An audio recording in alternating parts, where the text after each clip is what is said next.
She did not know his name. He let her believe it didn't matter.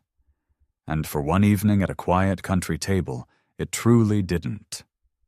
She spoke without flattery, without fear, without a single calculation in her voice. The way people only speak when they believe no one of consequence is listening. What she said that night wasn't meant for him.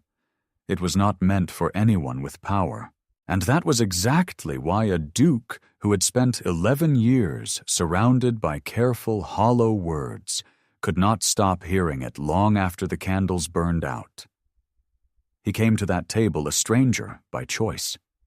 He left it a man who had finally been spoken to, as though he were simply human.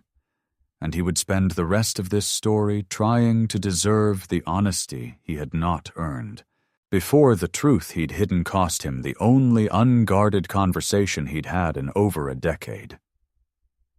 If stories like this one, where silence costs more than scandal, and honesty arrives when it's least expected, are the kind you find yourself thinking about long after the video ends, consider subscribing. It helps these stories reach more people who feel the same way. The dinner had been arranged by a provincial gentleman eager to please a stranger of unknown rank, a traveler who had arrived in the village 3 days earlier under a borrowed name and a coat too plain for the carriage he had left behind on the main road. Sylas Cordray, Duke of Renmore, sat at the far end of a long oak table crowded with neighbors who spoke too loudly and laughed too easily, none of them aware that the quiet man pouring his own wine held more land between London and the coast than half the county combined. He had chosen this disguise deliberately, the same way he had chosen the last 4 before it, each one a small rebellion against a life where every word spoken to him was already calculated, every smile pre-measured for effect. Tonight he wanted nothing more than to eat a simple meal and listen to people speak as though he were no one in particular, because no one had spoken to him that way in 11 years. What he did not expect, as the soup was cleared and the candles burned lower, was the woman seated 2 chairs to his left, who had not once glanced toward the head of the table to see who might be watching her, and who would, before the night ended, say something that no title and no fortune had ever managed to make him feel. Theodora Lacy had not wanted to attend the dinner at all, and it showed in the plainness of her dress and the directness with which she answered every question put to her. Without the practiced hesitation, other women in the room seemed to perform like a second language. When the gentleman beside her asked what she thought of the new toll roads being debated in Parliament, she answered honestly that she thought them designed by men who had never once walked a mile in the rain to reach a market. Silas, listening from across the narrow space between them,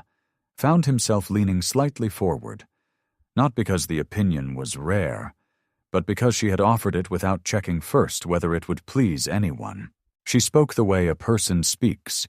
when they have already decided that being liked is not worth the cost of being false, and there was something in that decision that struck him harder than he expected. He asked her name only because he could think of no other way to keep her talking, and when she gave it without ceremony, simply Theodora Lacy,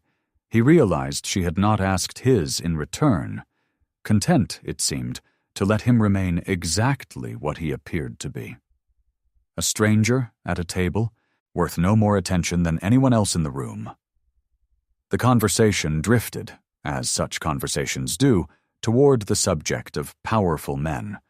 prompted by some remark about a duke's recent purchase of a neighboring estate that had displaced 3 tenant families without warning. Theodora did not know she was speaking to one when she said that men with that much power rarely noticed the weight of their own decisions, because nothing in their lives had ever taught them to look down and see who stood beneath them. Silas felt the words land somewhere he had not guarded carefully enough, a place beneath the armor of titles and ledgers where he still remembered, faintly, what it had felt like to be ordinary. He did not correct her. He did not explain that he had, in fact, spent the better part of a year personally reviewing tenant agreements, precisely because he feared becoming the kind of man she was describing. Instead, he asked her what such men ought to do differently, and listened, truly listened, in a way he had not listened to anyone in longer than he could comfortably admit. While she answered without knowing that the man across from her would spend the rest of the night turning her words over like a coin he could not put down. It had started 11 years earlier, in a ballroom not unlike 100 others, when a young woman he had trusted enough to nearly propose to had laughed with her friends, just out of his earshot, about how easily a title could be mistaken for charm. He had heard it by accident, the way Theodora's words about powerful men would later land on him by the same accident of proximity, and something in him had closed that night that had never fully reopened. Since then, Silas had built a life around the careful management of appearances, trusting advisors more than friends, and friends more than strangers. Because strangers, he had learned, were the most dangerous of all. They wanted something from him before they even knew his name. The disguise was not a game to him, though others who guessed at it assumed it was. It was the only remaining method he had found for discovering whether a person's kindness could exist without an audience. Tonight, for the first time in longer than he could measure, he had found someone who had not performed a single gesture in his direction, who had not angled her chair, lowered her voice, or softened her opinions in hope of impressing the quiet stranger beside her. And the discovery unsettled him far more than any ballroom whisper ever had. She told him, when he asked carefully and without pressing, that she had grown up on a modest farm 3 miles from the village, the daughter of a man who had taught her to read ledgers before she could properly spell her own name, and that her mother had died when she was young enough that the memory had softened into something more like a feeling than a face. There was no self-pity in how she said it, only the plain accounting of facts, as though she had long ago decided that her history was simply a record, not a wound to be displayed for sympathy. What she did not say, though Silas sensed it in the brief pause before she changed the subject, was that she had once been courted by a man of slightly higher standing who had ended the arrangement the moment a wealthier prospect appeared, leaving her with a quiet, private understanding that affection in her world was often conditional, and that she had decided, somewhere in the years since, to stop offering people the version of herself she thought they wanted. It was that decision, more than her face or her wit, that Silas found he could not stop thinking about as the dinner wound toward its close, because he recognized in her a mirror of his own guarded heart,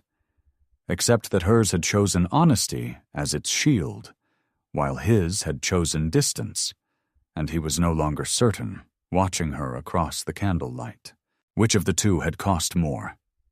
But the night was not finished with him yet, for what Theodora did not know was that the stranger she had spoken to so freely would not let the conversation end at this table, and that her words, once spoken, were already impossible for him to forget. 3 days passed before Silas allowed himself to invent a reason to return to the village. And even then, he told himself the excuse was a practical one, that he needed to inspect a small parcel of land his steward had mentioned in passing, land that happened, by a coincidence he did not examine too closely, to sit less than a mile from the Lacy farm. He rode in under the same borrowed name, wore the same plain coat, and told himself that if he simply happened to pass by the market square at the hour she usually went for thread and flour, there would be nothing deliberate in it at all, only the ordinary overlap of 2 people who occupied the same small corner of the county. The truth, which he admitted to no one, and barely to himself, was that he had not stopped thinking of her since the dinner. He had sat through 2 days of correspondence regarding tariffs and tenant disputes, matters that would have once consumed his full attention, and found his mind drifting instead to the particular way she had said men with that much power rarely notice the weight of their own decisions,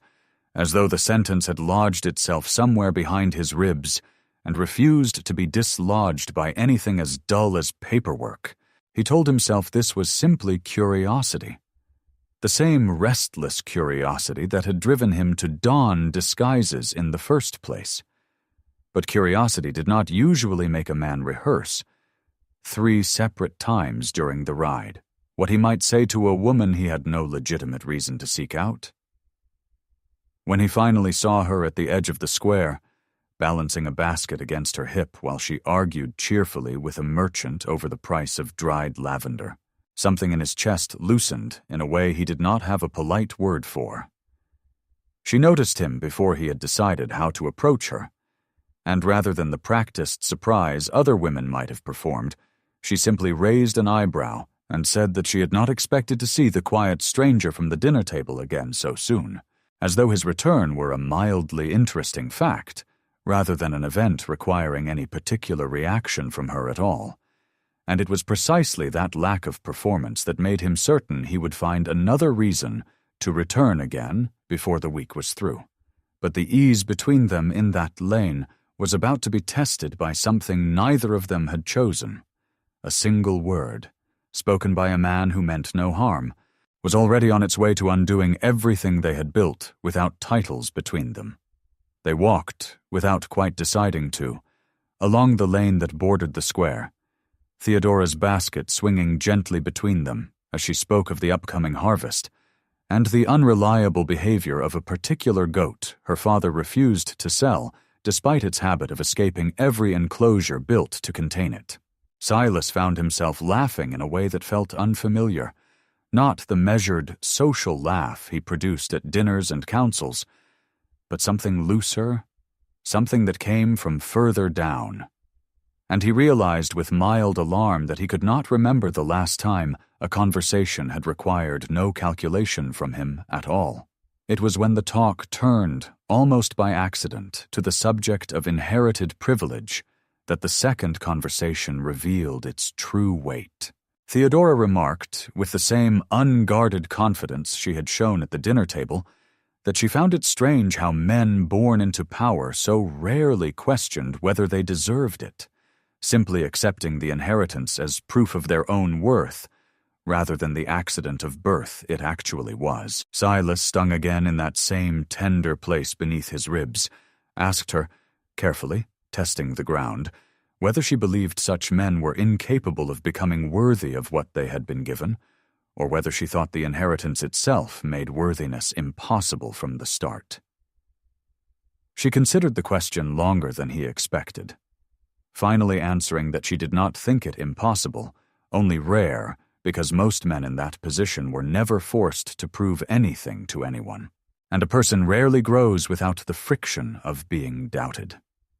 The answer struck him as both an indictment and, strangely, an invitation. And for the first time since the dinner, he felt the disguise pressing against him uncomfortably. Not because he feared being discovered, but because he found himself wanting, with an intensity that startled him, to be doubted by her honestly rather than admired by her falsely, to earn whatever regard she might eventually offer him, rather than have it handed over the moment she learned his name. The recognition came not from Theodora, but from a voice behind them both, cheerful and entirely too loud for the quiet lane, belonging to a man named Tobias Renna, an old acquaintance from Silas's university years, who had married into a family 3 villages over, and had clearly not expected to encounter the Duke of Renmore strolling through a market town in a coat better suited to a tenant farmer. Tobias called out his actual title before he had fully registered the look on Silas's face, the warning that came half a second too late to stop the word from leaving his mouth, and the lane seemed to go very still in the space between the sound of that word and whatever would happen next. Theodora turned first toward Tobias, then toward Silas, her expression shifting through confusion before settling into something far more controlled, far more careful than the open warmth she had shown only moments earlier. Silas watched the change happen in real time, watched the easy companionship in her face fold itself away like a letter being returned to its envelope, and felt, with a sharpness that surprised him, the particular cruelty of a truth arriving at the worst possible moment, undoing in 3 syllables what 2 long conversations had carefully built. Tobias, sensing too late that he had disrupted something delicate, attempted an awkward correction, explaining that the Duke often traveled incognito, and surely meant no harm by it. But the explanation only seemed to confirm for Theodora what she had already understood. That the man she had spoken to so freely, who had asked her opinions and laughed at her stories and walked beside her without once correcting her assumptions, had allowed her to believe a lie for the better part of a week, and had said nothing, even when the silence had clearly cost her something she could not yet name. Theodora did not raise her voice or make a scene, which somehow made the moment worse than if she had, because Silas had grown accustomed over the years to anger that announced itself loudly, anger he knew how to weather and eventually outlast. What she offered instead was a silence so complete and so carefully maintained that it felt like watching a door close slowly rather than slam, each passing second confirming that whatever had been growing between them in the lane was now being deliberately, methodically dismantled in front of him. She thanked Tobias for the introduction with a courtesy that contained no warmth at all, then turned to Silas and asked, in a voice stripped of every trace of the ease she had shown only minutes before, whether he had found the dinner amusing, whether her opinions on powerful men had struck him as particularly entertaining, coming from someone who did not know she was speaking to one. The question was not delivered as an accusation, which somehow made it land harder, because it forced him to hear, in his own imagination, every honest thing she had said to him, replayed now through the lens of his deception, every laugh she had given him, reframed as a performance she had not known she was giving. He tried to explain, the words arriving clumsily and too late, that he had not set out to deceive her specifically, that the disguise predated their meeting and had simply continued because he had not found the right moment to end it. But even as he spoke, he heard how thin the explanation sounded against the simple fact that he had known her name, her history, her unguarded opinions, while she had known nothing of him at all. And he watched, with a helplessness he was unused to feeling, as she nodded once, said she hoped he found the rest of his disguise amusing, and walked away without looking back. Before we continue, if you're invested in whether honesty can survive a lie this deep, hit subscribe now. The hardest part of their story is still ahead. In the days that followed, Theodora made certain, with a thoroughness that Silas found almost admirable even as it wounded him, that their paths did not cross again by accident. She altered the hour of her market visits, took the longer road when the shorter one might have brought her near the inn where he was known to be staying, and when a mutual acquaintance mentioned that the Duke had inquired after her well-being, she responded only that she was certain his grace had many matters more deserving of his attention than a farmer's daughter he had briefly amused himself by misleading. The deliberateness of her absence struck him harder than her anger had, because anger at least implied a wound still raw enough to ache, while this calm, methodical avoidance suggested something closer to a decision already made and quietly closed, the kind of decision a person reaches only after concluding that further hope would be a foolishness they could not afford. He understood, with growing discomfort, that she was not punishing him so much as protecting herself, applying to him the same hard-won caution she had once applied to the suitor who had abandoned her for a wealthier prospect, and the comparison, when it occurred to him, felt like being filed alongside every other man who had ever made her regret being open. He told himself, more than once, that he should simply let her go, that a duke pursuing a farmer's daughter who had made her wishes plain was a pursuit doomed to cause her more harm than good in a society that would judge her far more harshly than it would ever judge him. And yet each time he reached that sensible conclusion, he found himself remembering the particular sound of her laugh in the lane, unguarded and entirely her own, and could not make himself believe that walking away was the honest choice, rather than simply the easier one. But the village was smaller than either of them realized, and word of the Duke's curious interest in a farmer's daughter had already begun traveling through drawing rooms far more interested in the story than either of them would have liked. And what was said in those rooms would soon reach Theodora in a form far crueler than the truth itself. The story did not take long to find its way into the drawing rooms, where such stories thrived best, carried first by Tobias Wren's wife, who had heard the account of the lane and the revealed name from her husband, and found it far too delicious to keep to herself. And from there it spread the way gossip always spreads in small counties, gathering embellishments with each retelling until the simple facts of two people talking over dinner had transformed into something far more scandalous and far less true. By the time the tale reached Miss Philippa Ashgrove, a young woman of considerable fortune who had spent the better part of 2 seasons positioning herself as a suitable match for any titled gentleman within riding distance, it had become a story about a calculating farm girl who had somehow ensnared a duke through trickery and false modesty. Philippa, who had met Silas exactly twice and had already begun privately rehearsing the role of Duchess in her own imagination, received the news with the particular alarm of a woman watching a prize she had not yet secured slip toward someone she considered entirely unworthy of it. She did not believe, even for a moment, that the Duke of Renmore could genuinely prefer the unpolished daughter of a farmer to a woman of her own breeding and accomplishment, and so she settled instead on the more comfortable explanation that Theodora must have engineered the entire encounter, perhaps even arranged for Tobias to reveal the Duke's identity at precisely the right moment to maximize her own advantage. It was this version of events, Theodora as schemer rather than Theodora as the unknowing party in a deception not her own, that began circulating through the county with a speed that troubled even those who had started it, and within a fortnight the farmer's daughter, who had once been simply unremarkable to local society, found herself the subject of speculation in rooms she had never entered, judged by people who had never spoken a single word to her, while the Duke, whose silence had created the entire situation, remained, for the moment, conveniently absent from the harshest of the accusations. Theodora had no idea her name was already being spoken in rooms she would never enter,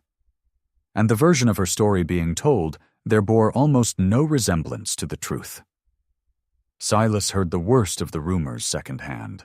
delivered by his own steward with the careful diplomacy of a man reporting bad news to someone who outranked him, and felt a particular kind of shame settle into him that no amount of wealth or title had ever taught him to manage. The shame of having created harm through silence rather than malice, and of having allowed someone else to absorb the cost of his own carelessness. He rode to the Lacy farm directly, without the disguise this time, arriving in a carriage that announced exactly who he was, because he had decided that whatever else happened, he would not compound one deception by attempting another. Theodora's father met him at the gate with a wariness that suggested he had already heard enough of the gossip to be cautious, but allowed Silas onto the property when he asked, plainly and without ceremony, for a brief audience with Theodora to offer an apology she was under no obligation to accept. She came out to the yard, with her arms crossed and an expression that gave him nothing to read, and listened, without interrupting, as he explained that he had not anticipated how quickly or how cruelly the story would travel, and that he took full responsibility for the position his silence had placed her in, regardless of what people were now saying about her motives. She heard him out fully, which he took as a small mercy. But when he finished, she told him, in a voice that had none of the warmth from the lane, and none of the anger from the moment of discovery, only a weary, careful steadiness, that an apology delivered after the damage was already spreading through every drawing room in the county felt less like contrition and more like convenience, since it cost him nothing now to admit what he should have admitted from the very first evening.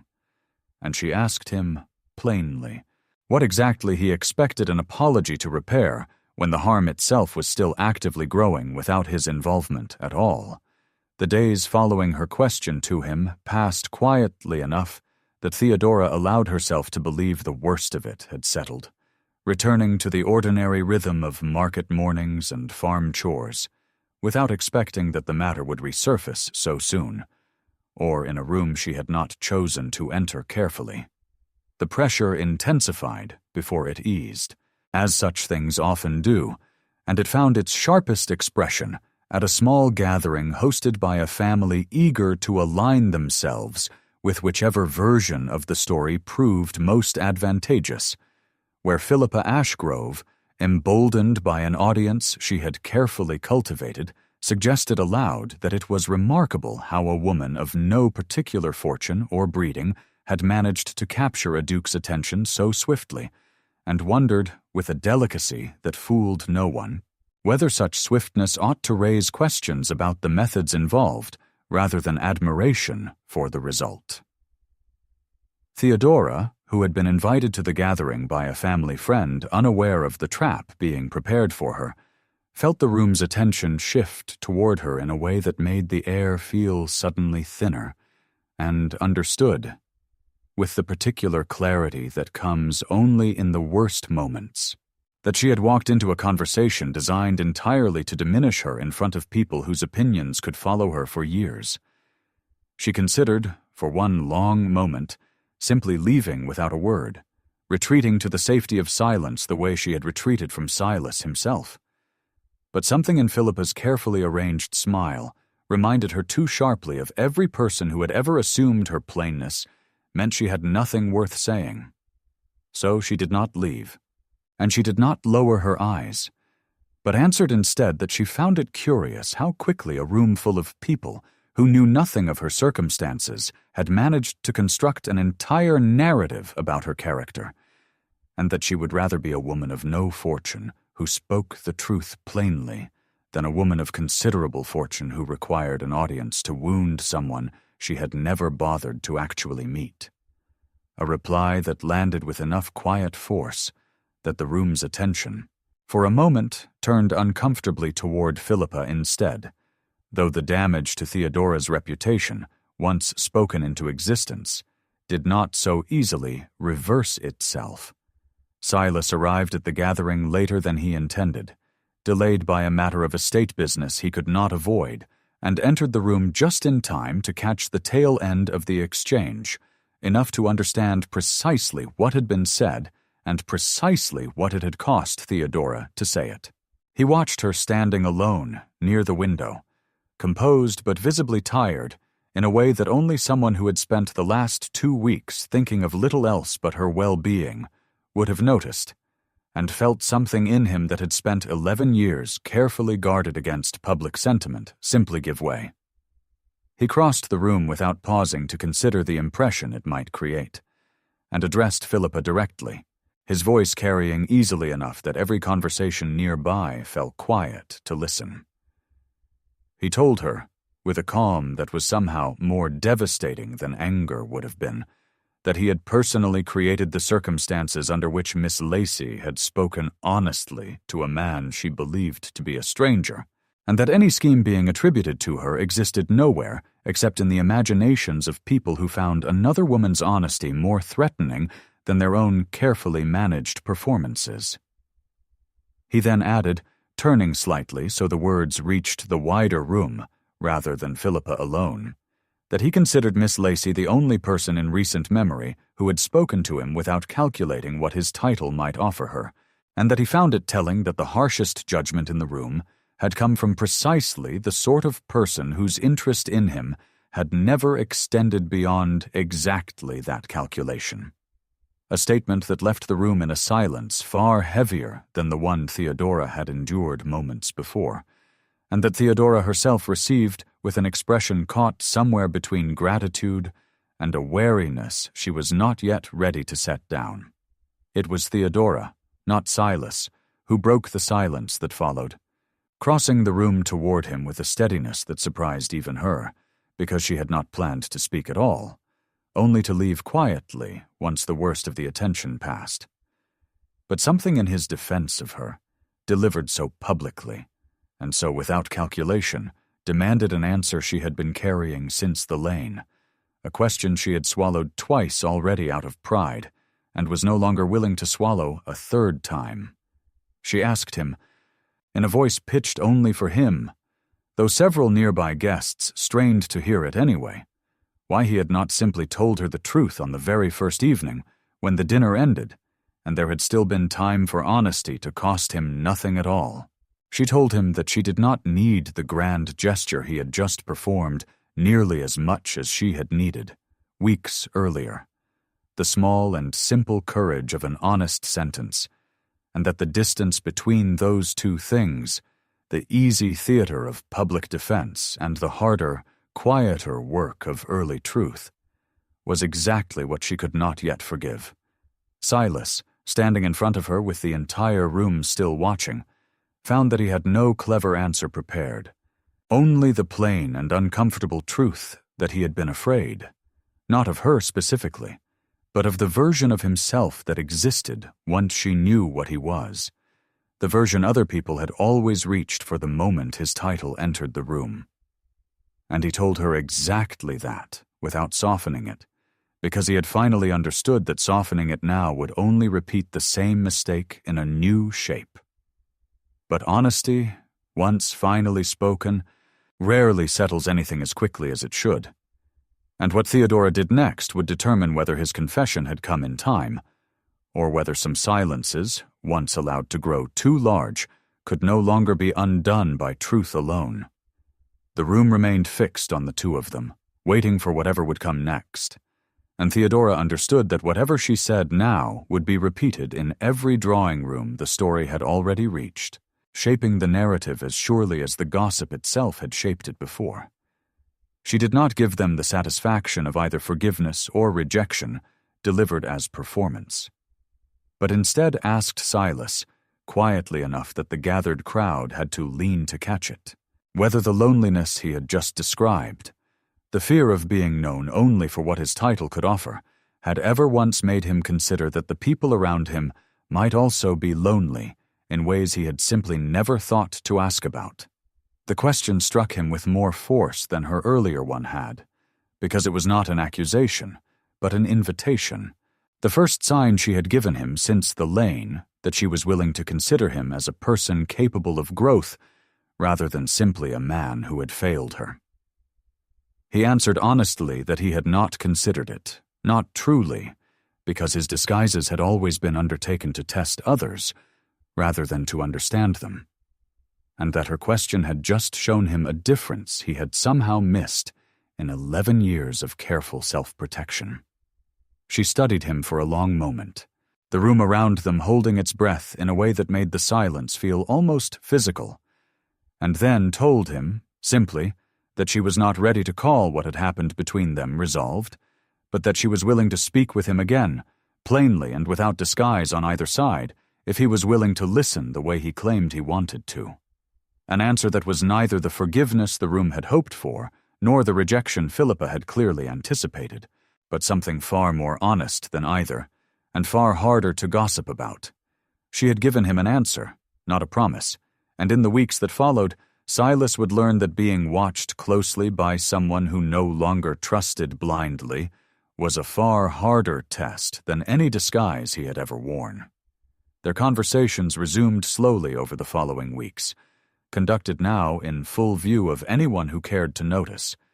since Silas had decided that whatever else changed between them, secrecy would no longer be part of how he approached her. He visited the farm openly, sat with her father over tea without pretense, and asked Theodora's opinion on matters of estate management with a seriousness that made clear he was not simply performing interest to win her back, but genuinely valued the clarity she brought to questions his advisers had spent years answering with careful evasion. Theodora, for her part, allowed the rebuilding to happen at its own pace, refusing to pretend the earlier wound had simply dissolved because he had defended her once in front of a crowded room. She told him plainly, during one of their walks along the same lane where everything had unraveled, that trust repaired too quickly was usually trust repaired carelessly, and that she intended to watch, over time, whether his honesty now was a habit or simply a reaction to having been caught. He accepted this without argument, understanding that any attempt to rush her forgiveness would only prove her caution justified, and so he settled instead into the slower work of simply being present, answering her questions fully, admitting his uncertainties when he had them, and resisting the old instinct to manage her perception of him the way he had once managed everyone else's, until the careful distance between them began, gradually, and without either of them announcing it, to narrow into something that resembled the ease of the lane again, though neither was foolish enough to call it fully restored. The challenge, when it came, arrived not from Philippa, whose influence had diminished considerably since the gathering, but from Silas's own family, in the form of a letter from his aunt, the Dowager Lady Renmore, who had heard enough of the rumors to grow alarmed, and arrived at his estate unannounced to address the matter directly. She did not waste time on pleasantries, telling him bluntly that a duke courting a farmer's daughter, however charming the story might sound in private, would invite a level of scrutiny and social cost that he had perhaps not fully calculated, and that his responsibility extended beyond his own happiness to the stability of a title that had survived for generations on careful, strategic alliances. Silas listened to her fully, because he respected her counsel even when he disagreed with it, and admitted that he had considered exactly these costs more than once during the long nights since the gathering. But he told her, with a calm conviction that surprised even himself, that he had spent 11 years protecting the title at the expense of his own honesty, and that he was no longer willing to repeat the same calculation that had once cost him the only unguarded conversation he had had with another person in over a decade. His aunt, though unconvinced, recognized something in his certainty that she had not seen in him for years, and when she pressed him on whether Theodora herself understood and accepted the difficulties such a match would invite, he admitted he did not yet know the answer, only that he intended to ask her directly rather than decide it on her behalf. A small but deliberate departure from the man who had once chosen silence as his default, and a sign, though his aunt did not say so aloud, that whatever had changed in him during these past weeks might prove more lasting than she had first assumed. Silas brought the matter to Theodora honestly, laying out his aunt's concerns without softening them, and told her plainly that he would understand if the weight of becoming a duchess, the scrutiny, the politics, the permanent loss of the ordinary life she had known, felt like too steep a cost for a courtship that had begun, after all, with a lie she had not asked to be part of. He made clear that he was not asking her to decide immediately, only that he wanted her to consider the full shape of what a future with him would actually require, rather than the romantic version gossip had already begun constructing around them. Theodora took several days to answer, walking the same fields she had walked her entire life, weighing not his title or his fortune, which had never moved her in the first place, but the quieter question of whether the man beneath the disguise, the one who had finally learned to speak honestly even when it cost him something, was someone she wanted beside her regardless of what came with him. She thought, too, of the version of herself that had once decided never to offer people the self she thought they wanted, and recognized that choosing him now, if she chose him, had to be entirely her own decision, made without pressure from gossip, family, or even her own loneliness, or it would mean nothing at all. When she finally returned to him with her answer, she told him simply that she was not choosing a duke, and had never been interested in one, but that she was choosing the man who had stood in a crowded room and told the truth about his own loneliness rather than protect his pride, and that she wanted for the first time in years to stop deciding things out of fear of being hurt again, a declaration that contained no grand promises, only a clear-eyed willingness to try, which struck Silas as far more valuable than any of the polished assurances he had received from others throughout his life. He did not propose quietly, though he knew she would have accepted a private moment just as readily, because he had decided that whatever had been damaged in public ought to be repaired in public as well, as a deliberate correction to the silence that had started everything. He arranged, with her father's blessing and Theodora's knowledge, a small gathering at the same village hall where the original dinner had taken place months earlier, inviting many of the same neighbors who had first watched her speak so freely to a stranger she did not recognize, standing in nearly the same spot where he had first heard her opinion on powerful men who never noticed the weight of their decisions. Silas told the assembled guests that he stood before them now exactly as he was, without disguise, without borrowed names, and that the woman he was about to ask to marry him had taught him more about honesty in a few conversations than every advisor and tutor he had employed across 11 careful years. He turned to Theodora and asked her, plainly and without theatrical flourish, whether she would marry him not as a duke choosing a duchess, but as the man she had once spoken to so freely, before either of them knew what the other was. Theodora, standing in front of the same room that had once judged her so harshly and now watched in near total silence, answered yes, not because the question had been asked beautifully, but because she had finally satisfied herself, through weeks of careful watching, that his honesty was indeed a habit, and not merely a performance born of being caught. And when he crossed the room to take her hand, several of the very neighbors who had once repeated Philippa's cruelest version of the story found themselves instead repeating this moment for years afterward as the one they had actually witnessed firsthand. They were married in the spring, in a ceremony smaller than most expected of a duke, held in the same village where the story had started. And at the wedding breakfast, Silas insisted, over the mild protests of his household staff,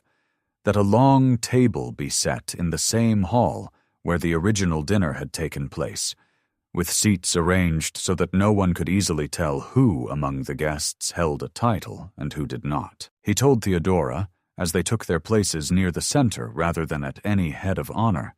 that he wanted their marriage to begin the way their first conversation had,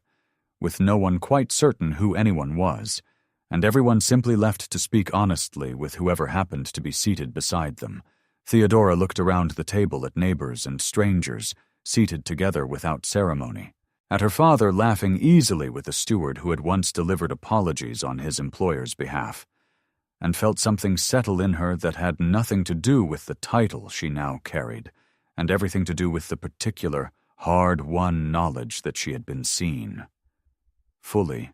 honestly, without performance, by a man who had once hidden behind exactly the kind of silence she had spent her whole life learning to distrust. And so the story that had begun with a stranger at a table, who said nothing of who he was, ended fittingly, at another table, where the truth no longer needed to be hidden at all, the two of them seated not as duke and farmer's daughter, but simply as two people who had once spoken freely to each other before either knew what the words might cost. Proof, if anyone in that hall still needed it, that the truest beginnings rarely announce themselves with grandeur, but arrive quietly, in an honest sentence spoken to someone who happens to be listening. If this story stayed with you, if you found yourself rooting for a truth spoken too late to still matter, and watched it matter anyway, subscribe for more stories like Theodora and Silas's, and tell us in the comments, do you think honesty given freely, the way she gave it, is rarer than love itself?